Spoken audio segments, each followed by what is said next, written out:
საოცარი პროექტია, იმიტომ რომ ეხება ძალიან მტკივნეულ და სათულ თემას, რასაც ქვია ჩვენი ქართველი ემიგრანტები. ქალბატონი ინა ასე წარმატებით ახორციელებს ამდენი წლის განმავლობაში ამ პროექტს და შეძლებს დაგვარაც უგვერდით უდგავართ. ჩემთვის დიდი პატივია, რომ მოვხვდი მალტაში რიგით მეათე საიუბილეო დაჯილდოებაზე. კიდევ ერთხელ წარმატებებს ვუსურვებ და მუდმივად ვპირდებით, რომ ამ პროექტის ხარდაჭერები ვიქნებით ბოლომდე. ამერიკაში ვცხოვრობ 25 წელია. სამშობლოში ყველაზე მეტად მენატრება ჰაერი. სურნელი ქვეყნის, რომელსაც ყველა აეროპორტიდან გამოსვლის დროს გრძნობ. სახლის სურნელი, ქალაქის სურნელი. 17 წელსაკში ვიყავი, როცა წავედი ამერიკაში და პირველი 1 წელი ძალიან რთული იყო, იმიტომ რომ ის პერიოდი იყო, როცა მეგობრებთან ერთად მინდოდა ყოფნა და უცბად აღმოჩნდი ახალ ქვეყანაში, სადაც არავის არ ვიცნობ და ძალიან რთული იყო. 10 წლის მერე გეტყვი, რომ უკვე ყველაფერი გავაკეთე, რაც მინდოდა და მინდა წავიდე სამშობლოში და იქ დავასრულო ჩემი ცხოვრება. სადაც არ უნდა ვიყო, საქართველოს იყო, არის და იქნება მუდამ ჩემ გულში და იმედია, რომ ყველა მალე დაბრუნდებით საქართველოში. ბოლო 7 წელია უკვე ამერიკაში ვცხოვრობ. ვიტყოდი, რომ თავიდან ბოლომდე შემქმნა როგორც არტისტი, იმიტომ რომ მიფიქრია ხშირად ამაზე, რომ ამერიკაში რომ არ ყოფილიყავი და ეს გააზრებული ცხოვრება იქ არ გამევლო, ალბათ სრულიად სხვა ადამიანი და არტისტი ვიქნებოდი და ვფიქრობ, რომ ამერიკამ ჩამომაყალიბა. ვეტყოდი ყოველს უდიდეს მადლობას, ვინც კი ჩემს ცხოვრებაში ყოფილა, იმიტომ რომ კარგი გამიკეთეს თუ ცუდი, ვიცი რომ ყველა ღმერთის გამოგზავნილია და ყველამ კარგი გამიკეთა საბოლოო ჯამში. საქართველოს ყოველთვის გულით დამაქვს თან. და ეს არის ჩემი ცხოვრების სრული მიზანი, რომ როგორმე გავაცნო საქართველოს ქართული ენა, საქართველოს ისტორია და ლიტერატურა ნიდერლანდებს და ბელგიას. თუ საქართველოს რამე დავეხმარები და თუ საქართველოს რამე უჭირს, ყოველთვის გვერდში მიგულეთ. საქმეს, რომელსაც გულწრფელად, გულით და უანგაროდ აკეთებ, ყოველთვის გამოჩნდებიან ადამიანები, ვინც ამას დაინახავენ და შეამჩნევენ და თავს მნიშვნელოვნად გაგრძნობინებენ. ამიტომ დარწმუნებული ვარ, რომ სხვა დანარჩენ მონაწილეებსაც ესე ძალიან უხარია ეს ამბავი, იმიტომ რომ ჩვენ მაინც ადამიანები ვართ და შიგადაშიგ ეგო რაღაცნაირად გვძლევს ხოლმე. ემიგრაციაში 26 წელიწადია რაც ვცხოვრობ. მე ვარ დაბადებული და გაზრდილი აფხაზეთში და იქ რომ ომი არ ყოფილიყო, მე ემიგრაციაში არ ვიქნებოდი, იმიტომ რომ იქ ძალიან კარგად ვცხოვრობდით. 93 წელს დავტოვე აფხაზეთის სოხუმიდან.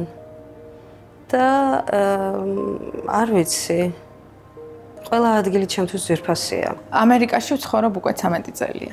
ჩემთვის ძალიან მნიშვნელოვანია, როგორც ემიგრანტისთვის, რომ ტარდებოდეს მსგავსი პროექტები და დაჯილდოებები, რადგან ჩვენ ვემსახურებით საქართველოს მის ფარგლებს გარეთ და როდესაც რაღაცას ვაღწევთ უცხო ქვეყანაში და ამას ხედავს ჩვენივე ემიგრაცია გვიფასებს და მე ჯილდოვდები, ალბათ 10 ჯერ უფრო მეტად სტიმულის მომცემია, რომ არ დანებდე, გაჩერდე და უფრო მეტი აკეთო და ძალიან დიდი მადლობა მინდა ამისთვის გადავუხადო ქალბატონ ინა ასანიძეს, რომ ზრუნავს ჩვენზე, გვაბედნიერებს, გვახარებს, სტიმულს გვაძლევს და ერთმანეთს გვახვედრებს ისევ. მუსიკოსი უნდა იყოს დაფუძნებული ერთ ქვეყანაში და მოგზაურობდეს მთელი მსოფლიოს გარშემო, რომ გარდა თავისი შემოქმედებისა, თუნდაც თავისი ქვეყნის რაღაც კი არა ესეთი ძვირფასი და მდიდარი კულტურა, რომელიც არაკლია საქართველოს,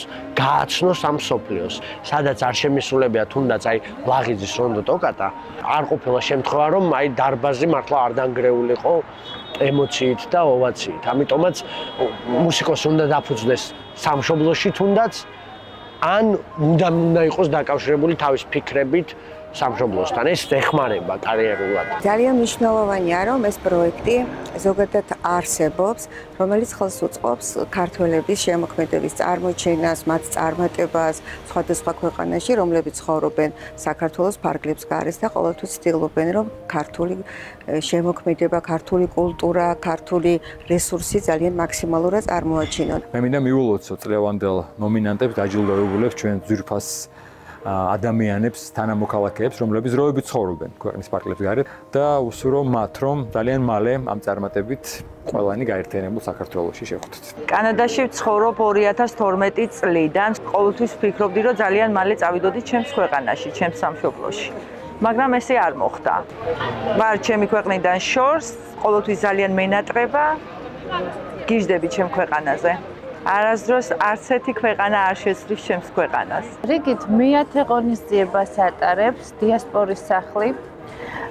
უმნიშვნელოვანესი პროექტია, აერთიანებს უამრავ წარმატებულ ქალბატონს და მე ვფიქრობ, ეს არის ძალიან მნიშვნელოვანი პროექტი, სადაც შესაძლებლობა ეძლევა ემიგრანტ ქალბატონებს წარმოაჩინონ თავიანთი თავი, თავიანთი საქმიანობა და ალბათ არ გამინაწყენდებიან თუ ყველა სახელით ქალბატონი ინა საინძეს მადლობას გადაუხდი აი ამ შესაძლებლობისთვის, რასაც ის აძლევს ემიგრანტ ქალბატონებს.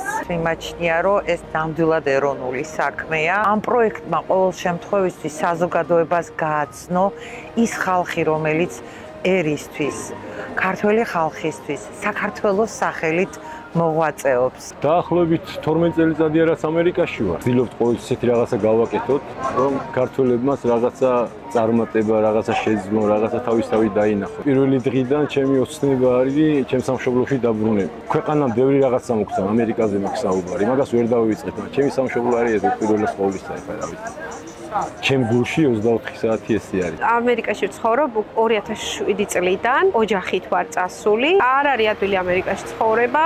ჩვენი ქვეყანა ყველაზე ძალიან გვიყვარს და ჩვენ ყველგან უნდა გავძლიერდეთ, ამერიკაში იქნება თუ ევროპაში იქნება და ეს გაძლიერებულები უნდა დავეხმაროთ მე ჩვენ სახელმწიფოს საქართველოს. პირველ რიგში მინდა მიულოთ სოციალურ თარიღია, მეათე დაჯილდოვება და ძალიან მიხარია, ულოცავ ინას და ბელას, აი ამ ძალიან წარმატებულ პროექტს და მინდა ვთქვა, რომ მე და ჩემი მეუღლე გელა დონაძე ვართ ძალიან აქტიური მხარდამჭერები, მეგობრები და რა თქმა უნდა დიასპორის სახლის პროექტებში ხშირად ვართ მონაწილეები. ჩვენი ჩართულობაც იმ ადამიანების, რომლებიც სამშობლოში ცხოვრობთ, უნდა იყოს ძალიან ხშირი და აქტიური, რადგან მათ მუდამ ჰქონდეთ კონტაქტი და მუდამ ჰქონდეთ სურვილი დაბრუნების და რა თქმა უნდა ყოველს ვუსურვებ მალე საქართველოში დაბრუნებას. მთელი ჩემი შეგნებული ცხოვრება ამერიკაში გავატარე და ვფიქრობ, რომ ამერიკამ ყველაფერი მომცა. ის რაც ჩემ შეგნებულ ცხოვრებას შეეხება და მე ნამდვილად ვარ ორი ქვეყნის მოქალაქე. პირველი მაინც პირველი იქ არის, სადაც დავიბადე და მეორე ის არის, რომელიც ჩემი შეგნებული ცხოვრებიდან შემიყვარდა. საქართველოში მენატრება აი საქართველო, რომელიც დავტოვე და ის სიყვარული, რომელიც მე დავტოვე. იმ დიდ საქმეს, რასაც ეს პროექტი ემსახურება, ამ 10 წლის მანძილზე დააკავშირა აი ესე გაფანტული ქართველები, რომლებიც სოფლიოს მასშტაბით მოღვაწეობენ და ჩვენი ქვეყნის პოპულარიზაციას ეწევიან უცხო მიწაზე მთელი სოფლიოს მასშტაბით. ეს ადამიანები კიდევ ერთმანეთს უფრო მეტად დააკავშირა და უფრო მეტი მნიშვნელობა მისცა მათ მოღვაწეობას ჩვენი ქვეყნის გარეთ. წელს გაიმართა მეათე სეზონი დიასპორელების დაჯილდოების. დაახლოებით 1 წლის განმავლობაში დიასპორის სახლის დამფუძნებლები, ესე ვთქვათ, კომისია, აი რასაც ქვია თვალს ვადევნებთ ემიგრანტებს სხვადასხვა ქვეყანაში და იმის შემდეგ ხდება უკვე მათი წარდგენა. მე ძალიან ბედნიერი ვარ, რადგან ვთვლი, რომ ძალიან ღირსეული ნომინანტები გვყავდა წელს და თითოეულ ნომინანტს ასევე თქვენ შემოქმედებით ჩვენს გადაგიხადოთ ძალიან დიდი მადლობა.